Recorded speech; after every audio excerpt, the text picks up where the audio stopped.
Next up, sorry, kind of spaced out there for a second. Next up, we have Holly Holm versus Yana Santos, formerly Yana Yana Kunitskaya. Kunitskaya. I think she had a baby like a year ago. I'm almost Yeah, I pretty think sure. she fighting, and then she came out that she was pregnant, like a little bit too. Jesus Christ, Hims, leave me alone. Uh, didn't she? Speaking of babies, didn't she like have a fight? And then like 3 months later, it's like, "Hi, I'm 4 months pregnant," and it's like, "Wait, hold on, this math ain't math in here, girl. Were you fighting pregnant?"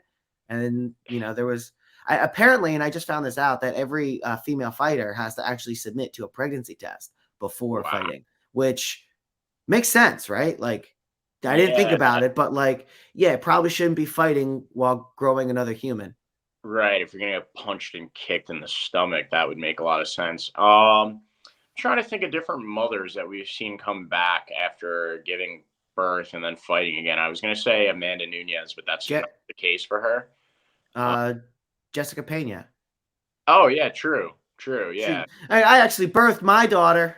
Oh yeah, that's Jesus, right. okay, Yeah, she came back going after down. her baby was born and won. I don't think it's gonna go that way for Yana. I mean, I'm gonna have to get used to saying that Yana Santos. Juliana Pena. Sorry, not Jessica. I'm an idiot. Juliana Pena. I knew that didn't sound right as I said it, but We all knew what you meant. Yana Kunitskaya had such a nice flow to it. Now you have to get used to saying Yana Santos.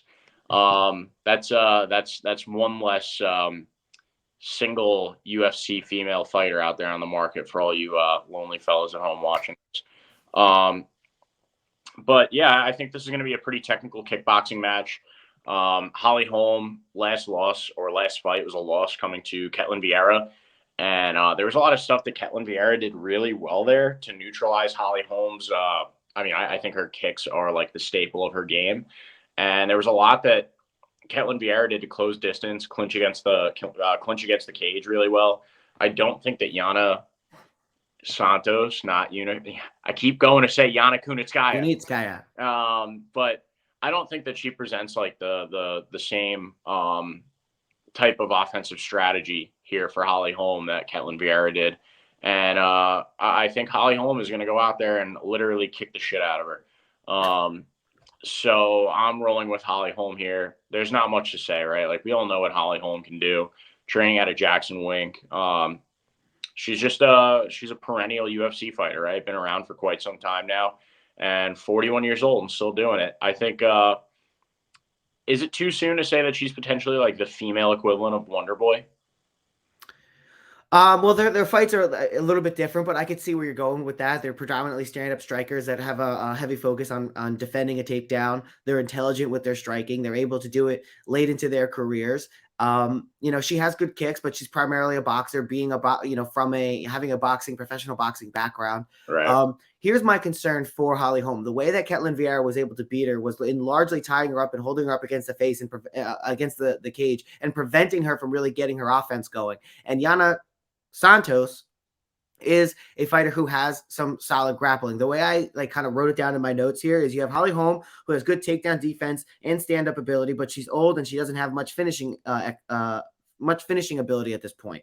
You have Yana Kunitskaya Santos, who has good takedowns and grappling, but not much striking, and she's had a long layoff at this point. So it's really hard to decide where this is going to go. Actually, coming into this, I was going to take Holly Holm, but I actually am going to switch. I'm going to take Yana Santos, go against the grain, go with the underdog here. At 41 and a half years old, Holly Holm, I think to a certain degree, pushing her up against the fence is going to be a problem, because if Holly Holm can't maintain the distance that she needs in order to get her striking off, and Yana doesn't, in women's MMA, doesn't necessarily have to get her to the ground in order to be effective with the grappling. She could do stand-up grappling, get in the clinch, be up against the cage, and make this fight really boring for us watchers, but end up getting out with a win. I think Yana Santos is going to want, especially in only 3 rounds. I think especially in the first round, she's going to want to close that distance, get close, tie Holly up against the cage, maybe get some lactic acid into her muscles, tie her out there, and then just continue to do that. Keep her in a safe situation. If she can get Holly Holm to the ground, it's not like Holly Holm's getting any younger, and I don't expect to see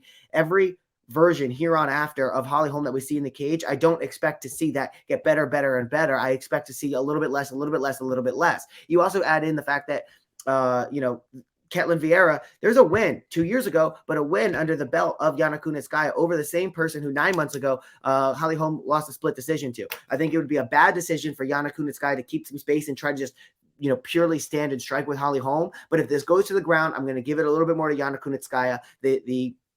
The age, I'm going to obviously give to Yana Santos. And I think she's going to have that ability. I think, to a certain degree, Ketlin Vieira has shown the game plan to potentially beating the 41-plus-year-old Holly Holm at this point. So going into it, I was going to side with Holly Holm because I thought it was pretty clear cut. Yeah, she's got better striking. She's got good takedown defense. It's not going to go to the ground. She's going to piece her up for 3 rounds. But I think after looking at it a little bit longer, I'm going to have to go with Holly Holm to get the loss here to Yana Santos. And also, just as an aside, you have Chael Sonnen throwing a wrench into everything, saying, "Oh, Holly Holm and John Jones and Shevchenko, and they're in this love triangle and yada yada yada." So maybe that's kind of on her mind a little bit. Now it's probably a stretch. 86% of Tapology is going with Holly Holm. I'm going with the underdog pick, Yana Santos, at plus 170 to get this one done.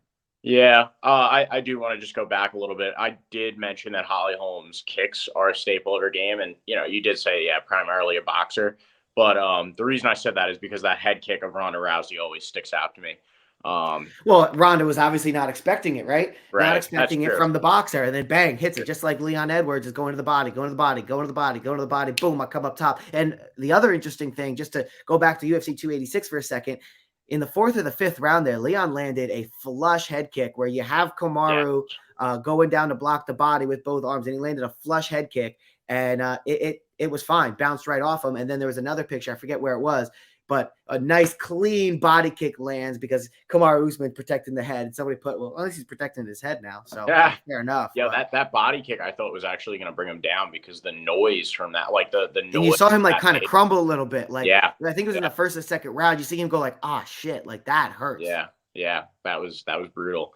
But yeah, I'm still sticking with Holly Holm. I think we're getting to that point in her career. And this is the difference maker between her and like a Wonder Boy. Great stand-up fighters in their 40s, where Holly Holm looks like she's probably nearing retirement, has talked about a boxing career, at some point, which, I guess that makes sense in the world that we have now with boxing, where it's more of a gimmick than anything.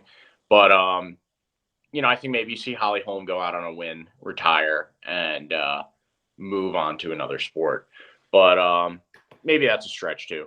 But next up, main event,